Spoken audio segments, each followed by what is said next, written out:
Welcome to Integrazo. In this video, I'll show you how to connect this plugin with your product. You can find the plugin download link in the description below. Let's get started. After activating the plugin, go to the plugin setup page from your WordPress dashboard. Now click on Select Plugin. A pop-up will open. Choose your plugin from the list. Next, click on Select Product. A pop-up will open.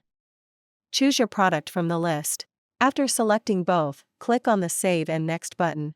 Next, in Step 2, add your account authentication details. First, enter your account name for identification. Next, click the Authenticate and Next button. Now it will redirect you to your account for authorization. Here, review the permissions and click Approve. After approving, it will redirect back to WordPress. Step 3 is the Field Mapping section. Here, you can map your form fields with your product fields. First, select the form you want to integrate from the list.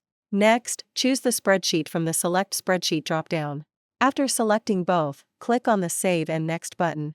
Then choose the worksheet where the data should be added. After verifying all the selections, click on the Save and Next button. The field mapping area will open. On the left side, the form fields will appear, and on the right side, the product fields will appear.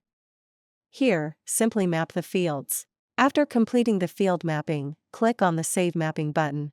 Now the integration is completed successfully. Next, go to the Setup page. Here, all your integrations will be listed. You can enable or disable any integration using the toggle button. Next, click on the Logs tab at the top. Here, all the entries are listed, including successful and failed records. If needed, you can also resync the entries from here. That's all for now. Thank you for watching. If you have any questions, feel free to comment below. Don't forget to check the plugin link in the description.